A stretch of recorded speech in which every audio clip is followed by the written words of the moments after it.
Today I have the honor to introduce Jason Schulist.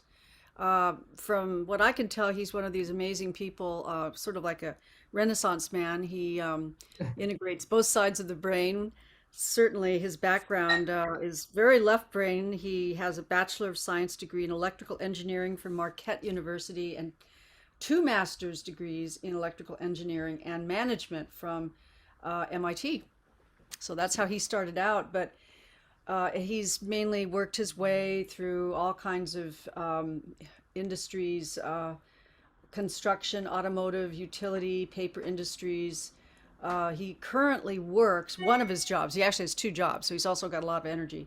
One of his job that probably pays him money is the vice president of operational excellence, which is continuous improvement at Bolt. It's a construction company. But what he really does, and what he's going to talk to us about, is his being president on the board of the I'm not seeing it here. It's not Imagine. No, it's the board of United Way Fox Cities. Is that I've been on Imagine Fox Cities and Generative Local Community Institute. Jen? Okay, that was the one I was missing.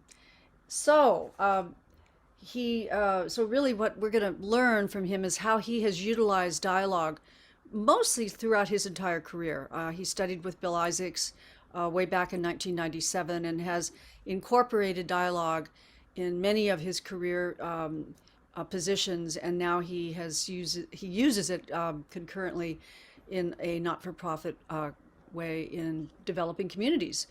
So maybe to get started, because that's really where we want you to go anyways, is to help us understand how you got involved with Imagine Fox Cities, and we'll just take it from there.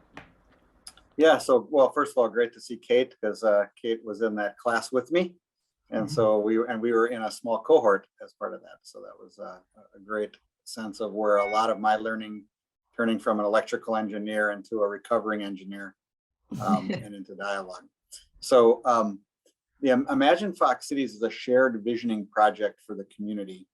And the reason why it was interesting to me is that I've been exploring something called generativity, or the concept of people flourishing together in communities. And this concept of generativity is, for me, I've been looking at if each person is like an individual acorn, and we're all unique as acorns, and we all could become our perfect individual unique oak tree. What are the conditions that might be necessary to do that? And so I've kind of come up with four. With a group of us have done that, but one is what I would call the soil. Can you build deliberate cultural systems that allow people to flourish? And so if you think of dialogue work, you can think of the container, right? Can you build the container that helps create a environment that allows people to flourish? So that I call that the soil work. There's work, what I would call the air work, which is the tree. The carbon in the tree comes from the carbon dioxide you can't see. Well, learning is kind of amorphous. You can't see it until you act on it. So action learning becomes more part of you. That's kind of the air. The water's relationship. So how do we create deep relationships with each other? And you could think of how dialogue really helps people understand each other, test assumptions, and help to create that, at least my Bohmian dialogue connectedness that you might see. And then finally, the sun. And the sun is kind of that unique calling, or in the spirit of our community, Imagine Fox Cities, what is our shared vision? What are we called as a community to be? And how does that help people flourish into their unique potential to be their flourishing person?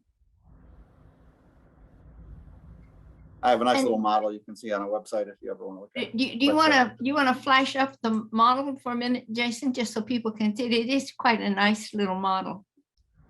Sure. So you can kind of see this little. Do you see that? Not yet. We see that you're sharing. There it is. Okay.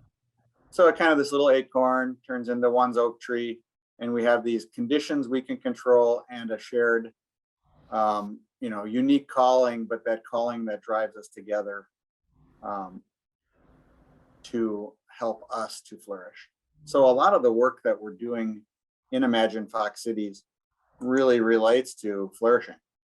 And I can share as we go on how we have attempted to do that in our community. So Jason, I understand the model, but what actually happens in a community that's flourishing? What's going on? Well, we're measuring our well-being. So if you look at the Gallup has created the Cantrell's ladder on a couple questions from 0 to 10 of how people feel they're doing today and how they think they'll be doing in the future. And from that, with Well-Being in the Nation is a network, I think, out of Boston. They've been working with a thriving, struggling, and suffering model that is based on those questions. And we have done 2 surveys. So in 2019, we did a survey, and in 2021, we did a survey to help us measure how people are doing related to what we would call their flourishing or their well-being. So we have modeled that, and we we just released our data this week related to our community from the 2021 survey, and had a data team that was doing, detailed analysis on all the questions we asked to really start to say, where are people flourishing? Where are they struggling? Where are they suffering? So that the community can take action against opportunities for them to really improve that well-being. So that's sort of how you collect data, but I was trying to ask a more fundamental question: is what's going on in a community? What are people doing in a community that allows that community to flourish? I mean, I understand the framework of it, but what's on day to day, what's happening that causes people to flourish? Yeah, in our community, we, from the first survey, realized that the sense of social connectedness and belonging in our community was somewhat bifurcated, you could say. So if you were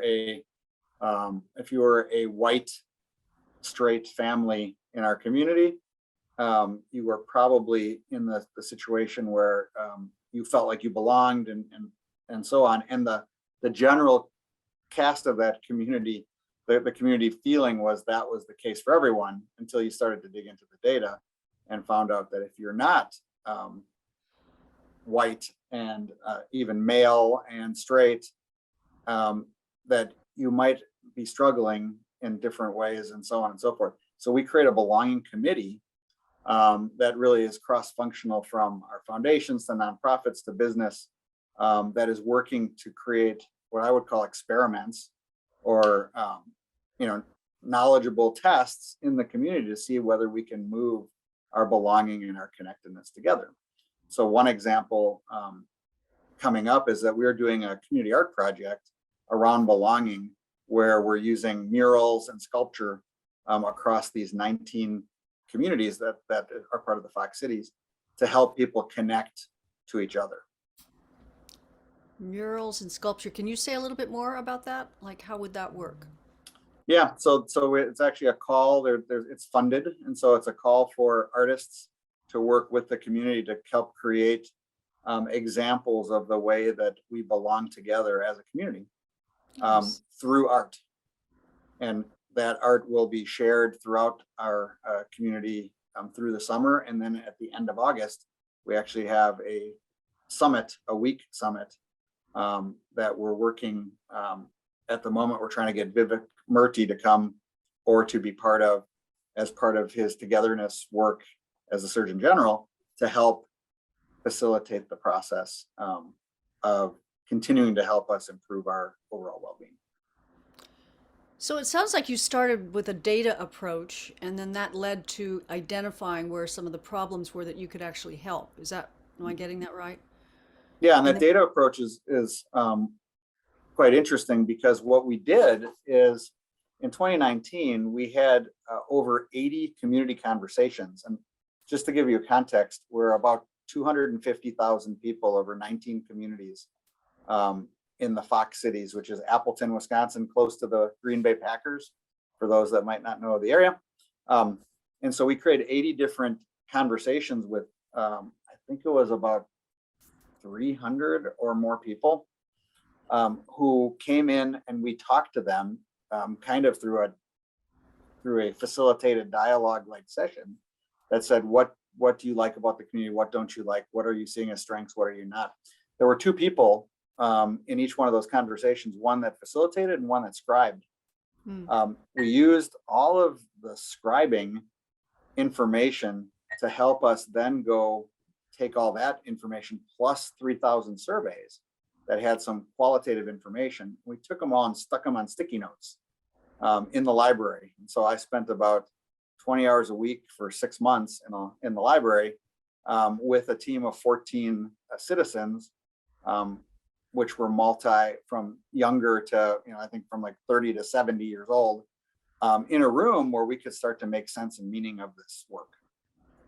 In some ways, it was kind of taking some of Bill Isaac's work and then combining it with some of the work at MIT, Shoji Shiba's work, who was doing stuff in total quality management to kind of create a sensing mechanism for us to do that. So we had thousands of sticky notes, and I can just, just to kind of show that, which is kind of interesting. Yeah, because you've come a long way from that now. Now you've automated. Yep. So we did this as a group, and so we can't see it yet. We can't see it. Now we can. Okay. So you can see, like, this is a room in the library where we had all different types of sticky notes that this group of people would come together and help to affinitize together. There was no, it was kind of like a $1 million. There were no one was leader. Anybody had the right to move and change and make meaning, but that created some really interesting conversations. For example, we had not done demographics by sexual orientation on our survey. And we could start to see in some of the qualitative data that there was some concerns of belonging and social connectedness for the LGBTQ community. And so there were conversations of the 14 that were really starting to dig in and create meaning and shared mental models across that. But you could see in this little picture, there were blue things about going well, red things that were barriers. If you see my pointer up in the kind of corner up here, this was all people who felt they didn't belong in all different categories. And then we also had ideas that people had brought up. And so we used all that to create a shared vision. A second way that we took that data in was through something called a Cortico Digital Hearth. So out of the MIT Media Lab, there was a group along with Kathy Kramer from the University of Wisconsin. Kathy Kramer was trying to figure out the rural-urban divide that you might see in Wisconsin, and Wisconsin's a purple state. So what are the differences between rural and urban in our state? And so this Cortico Digital Hearth was originally created to help facilitate conversations. It's kind of like looks like something you could stick on a coffee table. It's unassuming. It has multiple microphones, so it can create an array so you could hear who was speaking what. It captured everything that people would speak in a dialogue session, and then it would capture that and find themes through AI. So you could start to say, oh, people were talking about racial hate. You could find that and it pops up and you could see all the quotes that could be used inside there. So we use this as a tool in our work on some of these community conversations to help us gather data without having a second mental model of a person typing in. Because if one person's facilitating, someone's saying something, and a third person's typing, you might find that there's already a lens that is put into that typist versus getting the raw data, quote unquote, from the actual digital heart.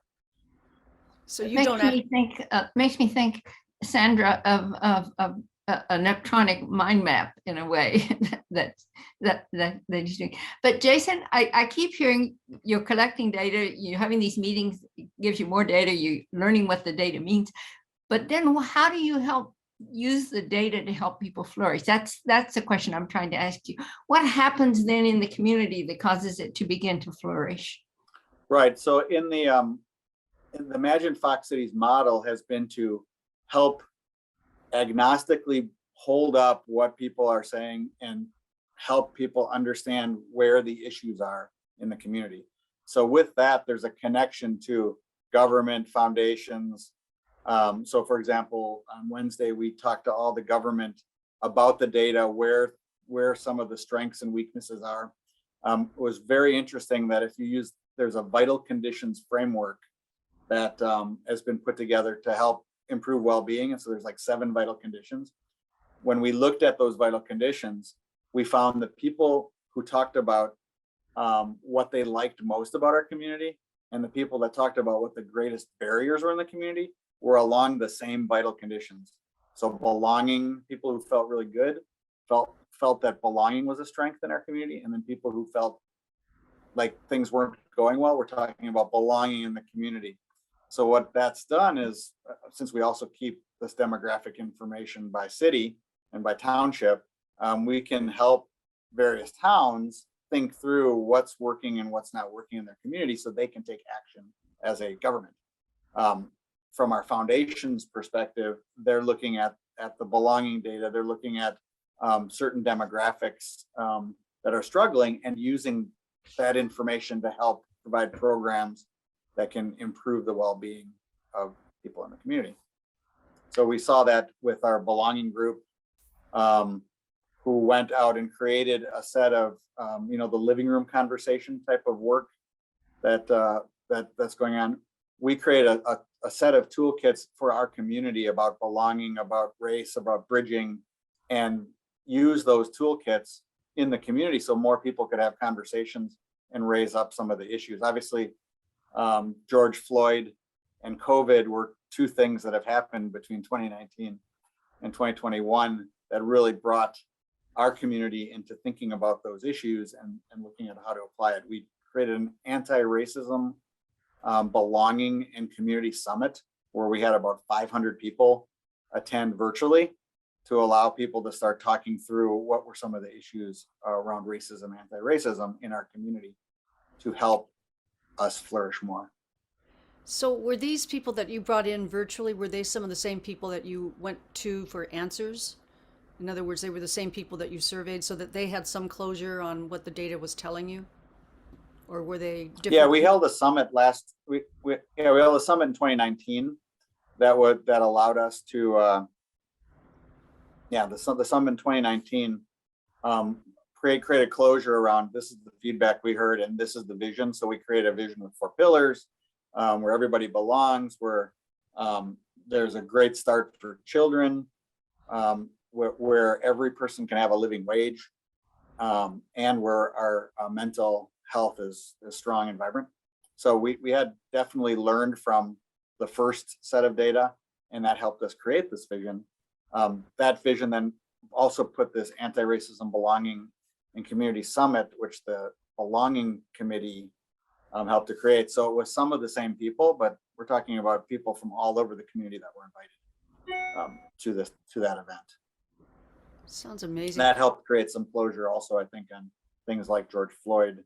I don't say closure, but at least ability for people to think through what issues we may have in our community related to that. And I have just one question that builds on that. So what would you do to help people start to flourish more economically? Like what was the government willing to do, or what changes actually came about on that one? I can understand. There was we're lucky and blessed that there is a golf outing that we have every year in our community that raises about $4 million. And that golf outing's outcome is all about it's officially called Basic Needs Giving Partnership. So it's really about helping the community fight poverty. And in that work, which is supported by both Imagine Fox Cities and some direct work that I helped them with, we ended up going to try to figure out what is a living wage in our community, if we look at the supply and demand of jobs in our community around that living wage, do we have a lot of open jobs at what we called it a stabilimeter? So we tried to look at all the data and figure out what would be the metrics that would look for stability. And there was only one metric, and that was at the time, and this was in 2019, if you made $18 an hour one person in the family made $18 an hour, you were highly likely to not fall backwards in your overall economic stability. You would end up going forwards. If two people in the household make $15, even though they were making more money, normally that gets chopped up to childcare and to some other things, you'd actually fall backwards. But if you could hit one person getting $18, and then when we redid the data, it was $18.11, I think, because it went up. Now it's probably, with inflation and so on, it probably went up higher. But that said, you could create an escape velocity to get out of the morass of not having a living wage and not having poverty. So then we found all the companies in the area that had jobs over $18.11, and started saying, do you need people? And they're like, yeah, we can't find people. And then we had the supply from the nonprofits who were seeing people that were coming through all the time. And we started to link them together. And then we ran experiments because what we were finding was, if a person wanted a job that $18.11, they could probably find it. So there were barriers, and some of those barriers were trauma and not being into a system that they're used to. So we use trauma-informed care to help businesses and the community come together to help people get living wage jobs. So that would be an example in our community of how we've addressed that. Totally amazing. Yeah. So if I understand it, Jason, it's what you're doing is collecting data to really understand not only what the problems are, but what's causing the problems. And then you are helping organizations within the community to make changes that address those problems. Is that fair? Yes, and connecting. So we're blessed that our foundations work together, and so we are continuing to connect people with that have interest in improving the community with the funds and the problems so that we can solve it. So it's kind of like a big network, would be the best way to put it. We're lucky to have $3 billion corporations that are privately owned, including the one I work for, privately, or in our case, we're moving towards an ESOP, but owned by people who have been in this community for hundreds of years or more than 100 years and care about this community. So they also support, both through their own funding, the time and effort of themselves and people like myself in the community, and the foundations themselves too. So we end up aligning all that work together. So for example, a different thing I've been involved in is in continuous improvement. We have skills in problem solving and facilitation and so on. So for the last 7 years, we've had volunteers like myself and others. I brought a group together so that we could help nonprofits be more effective in doing the work that they do. Well, the United Way and the Community Foundation in our area asked us to help facilitate for them a common application process so that all the nonprofits that are in the area don't have to do 7 different applications to get money to do their work in this, that we have one application no matter which foundation that you're going towards. And so our group just kind of helps them facilitate that, pro bono, so that they have a more effective way to do that. That leads us to the next step, which says, given the different risk tolerances of the different foundations, can you start to create a portfolio of investments in the community? So when somebody asks for something, it gets routed to the right place, because sometimes there's restrictions in a community foundation. There's different things that a United Way does. There's different things that a personal foundation does. Can we do it in a way that allows us efficient capital spend, so we can get return on or flourishing on investment instead of return on investment? We're trying to get flourishing on investment, so that we optimize the spend into flourishing. It almost sounds like you have become a bridge between all of these not-for-profits, kind of directing them how to get the best investment for their money, right?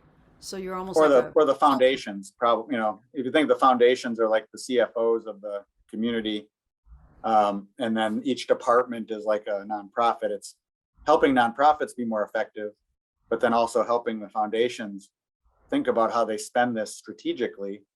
Imagine Fox Cities gives you the data. So now the Right. data allows you to know where to really focus the energy. But they all help to fund you as well. So that's how you stay afloat, right? If you could say I am funded by my volunteer effort, except for my day job. So yes. Yeah. But most of this, like imagine Fox Cities has a very, very tiny budget, and it's not even a 501c3. It's several people who volunteer their Okay. time, both retirees, people who have kind of just committed their lives to this, and then people who have a second hobby job like myself. Okay. So this is a volunteer pro bono effort. I would imagine a lot of cities would love to know more about what you're doing so they could do it too. Have they reached out to you, or have you reached out to any other cities? Yeah. So what's one other thing because we've been doing this work with the vital conditions and with some of these other national networks, we've been featured, and the CDC had a thriving, how does America thrive coming out of COVID type of thriving.us. And so we were featured as a community in there. So we've been early in this work. But that meant that we're also on the belonging side of this, which there's a system dynamics model that's kind of based on how these vital conditions may help and affect well-being, coming out of MIT. And so the belonging civic muscle area is one of those that looks like it's a double loop or double impact type of thing. And we've been doing belonging civic muscle. So I've been helping nationally work on developing a community of practice across communities in the nation that are doing belonging work through a foundation, on the East Coast. And so we're working to build this concept and make a proposal for funding a community practice that allows not only us to take advantage of it in our community, but all these communities take advantage of what people are learning. It's kind of like a StoryCorps as a way to tell stories that allow people to do that. I'm very interested in the action learning side of it. So it's like, given the story, can we apply that story into our community and see if it works? And is it a contextual story, or is it a universal story? And can we use that learning to then rise the tides of all boats instead of just one community's? And when we talked earlier, you told a story about a laundromat, which I just thought was so charming. Could you tell that story?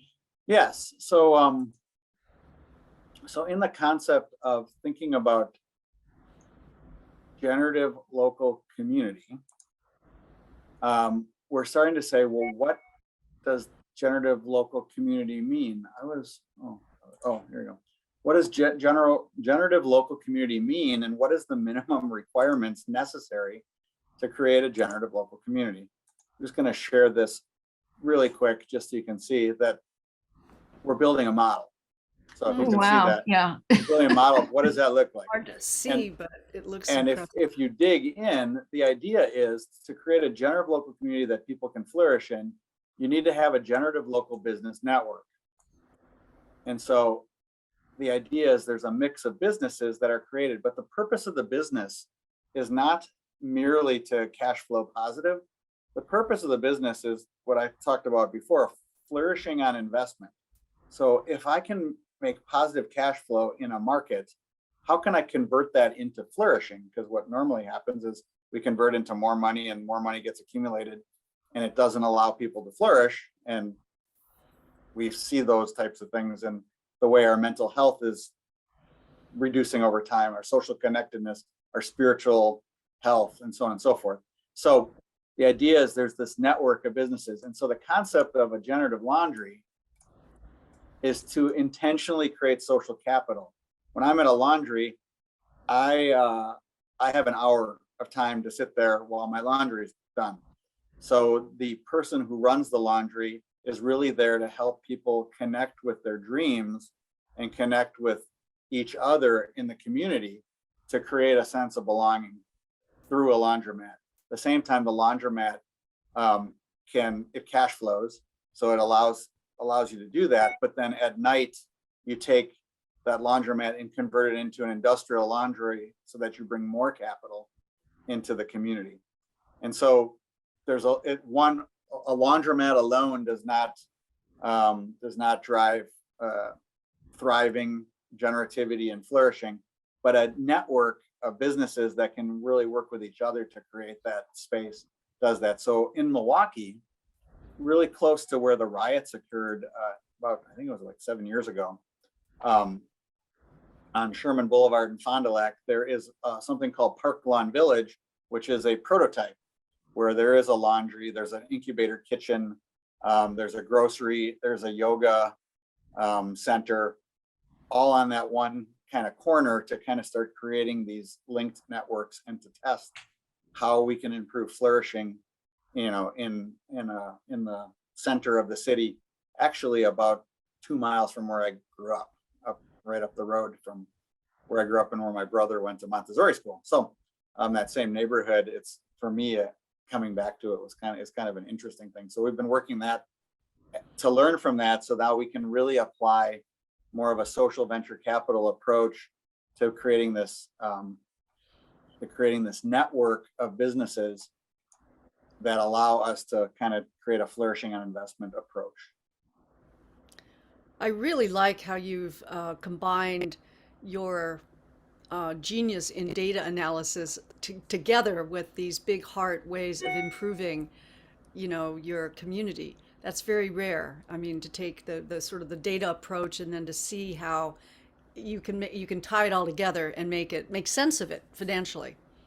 Yeah, I think I used to be on the board of the Society of Organizational Learning, and then I worked in the sustainability group of the Society of Organizational Learning, 10, 12 years ago. And so it was always about how do you take ideas and then actualize them and test them and run them.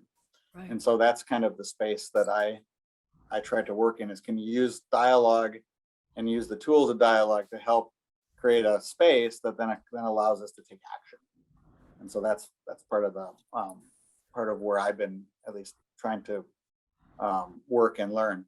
For example, even in this space, we're trying to look at the concept of a blockchain currency that might actually help reinforce people creating the velocity of money in a community, to make sure that the community continues to keep the money in their system instead of taking the money out of the system.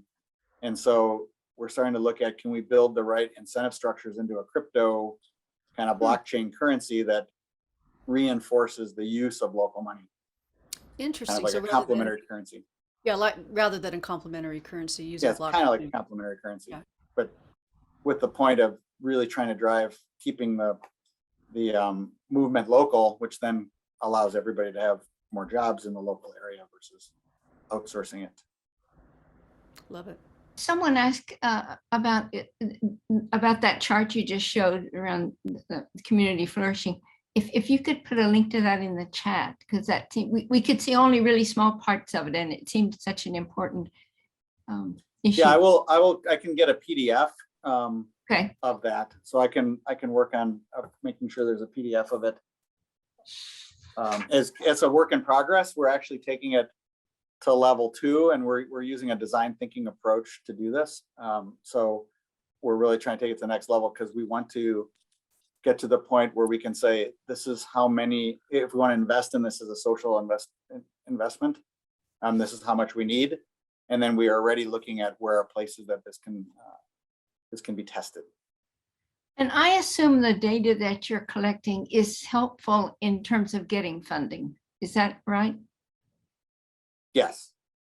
Data, I mean, not only is the data helpful in getting funding, you can get funded to collect data. Yeah. Both sides, data is very valuable. Data is very valuable. We still live in that left brain Yeah. society, so we need to show the numbers. Very impressive. But it's not just the numbers, as I hear you talking, Jason. It's the numbers that lead to some kind of understanding of what needs to happen or where the problem is. That's what you're identifying. That's what you're working toward. Right, and we keep testing hypotheses. So for example, the people who suffer most in our community are those that do not fully fill out their demographic information at the end. Interesting. And so we have two hypotheses at the moment. One is I don't trust your survey, and so I'm not going to tell you really who I am. So there's a lack of trust on that level. The second one is I don't feel worthy to even express who I am as an individual, and I don't feel like I belong to this community. So we want to explore both of those in the community as next steps and test those hypotheses. Is it true? You know, when I don't put my my gender on there, it was I think 5 times more likely I'm going to suffer in this community than the average person who suffers in this community. And so that's just, again, it's information and knowledge that allows us to then explore and take another step. One thing we saw, not surprisingly, that people between the ages of 73 and 100, their sense of thriving went down significantly between 2019 and 2021. And then you'd start to say, oh, well, it must be that they're all isolated and they feel lonely, and that's why. So we check and we have a social connectedness question. No, not the case. Oh, maybe they're physically, you know, experiencing COVID in a way that's actually driving people to feel bad. And actually their physical, it was no change between 2019 and 2021 on how they felt about their own physical perception. Then we looked at the time dates of the of the actual surveys compared to the COVID case counts, and we noticed that as the case counts were going down in 2021 during the survey, all of a sudden we had inflection going up, and it was our third, and you know, it's the third wave of COVID that started to come up. It wasn't the really big one, it wasn't the fourth wave, but the third one. Well, I think the perception that we have right now is that 73 to 100 feel a little like, oh my God, uncertain. I don't know what the future is going to be like. I'm still doing okay, but my future sense of well-being is poor. So we don't know if that's just a data analysis of a time and space, but it wasn't what we expected when we started to look at the data. So we, you know, it's running those, testing those hypotheses, and then going out and, you know, somebody who was the head of our LGBTQ community spoke at our data about what some of the issues are that the LGBTQ community is experiencing in our area, as a way to create the space to look at the governments and the foundations and how to maybe tackle the sense of belonging in that space. That's great. So Jason, talk a little bit about, I mean, you're putting, it sounds like, you know, 20 hours a day, you know, you do your work for a living, and then you do all this other work. So why is all this work so important to you? Why are you willing to spend so much time around this issue of well-being? Because in 4th grade, I got a bad report card. Is why. So, I'm There's got to be more to the story than that. So I went good to story. I Sherman wanna hear it. School in Milwaukee, which is over very close to where we're doing this experiment on this generative local community. And I got this bad report card, and so my parents, being interested parents, like, how can you screw up 4th grade? And so they come in to Mrs. Butson, and Mrs. Butson, you know, they come to meet her, and she goes, you know what, your son is doing just fine. He doesn't have bad grades. And they're like, well, what's this all about? I said, well, first thing I wanted to check to see if you cared enough to come in because he had bad grades. And you did, you came in. The second thing I'm going to tell you is that you should take your kid out of this school immediately, because the school system, Milwaukee Public School System, is not going to provide for your child in a way that will allow them to thrive. And so 2 weeks later, I was moved from the school and went to a local Catholic school, and so on and so forth. But my best friend Kelly, he also went to the school. He had Mrs. Johnson, not Mrs. Butson. His grades were just as good as mine. And he never got the call. And so he went through the Milwaukee Public School System. And that Milwaukee Public School System affected, you know, what his, he got involved in things he shouldn't have got involved in. He went to, he went to places where he couldn't, he was incarcerated for a while. Yeah, he had a different life.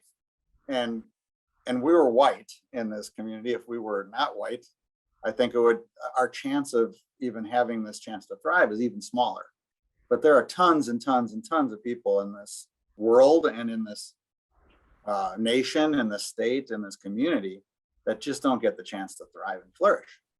And so my goal is to help create those spaces, create the soil, create the air, create the water, create the sun that allows people to have those chances to flourish, because many people don't get that chance.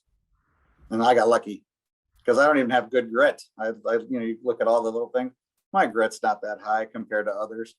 And so I got lucky and blessed. And so I hope that I can kind of pay that back by creating systems and models and solving problems in ways that allow other people to flourish. Yeah, that help other people do it. Obviously, you were one of the lucky ones that Yeah. got pulled out of that bad environment, but not everybody does. Yeah.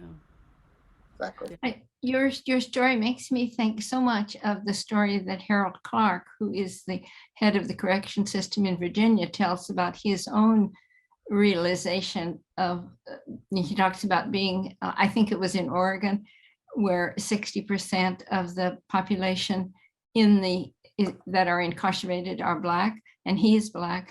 And his thinking that that it just was a matter of luck that I'm not in there. And that sort of, I just wonder if a lot of people out of their own life come to some sort of a realization that it wasn't because I'm good or smart or anything else, it's because of chance, and others don't have that chance. It must be there's a book called The Other Wes Moore. It's about two African-American men named Wes Moore who lived in Baltimore. One went to jail for life. The other was a Rhodes Scholar, and they lived like, I don't know, blocks or half a mile from each other. And it's a very interesting, the Wes Moore that was the Rhodes Scholar interviewed the Wes Moore that was in jail, and they kind of discussed some of that. So it's a very interesting book on that I can stick it in here. The Other Wes Moore. I think it's by Wes Moore, right? So Were they related, or they just happen to have the same names? they just happen to have the same name. And I think, I can say, so I take my friend's parents were a little less hands-on. So if they got the call, they may or may not have gone to the, actually gone there.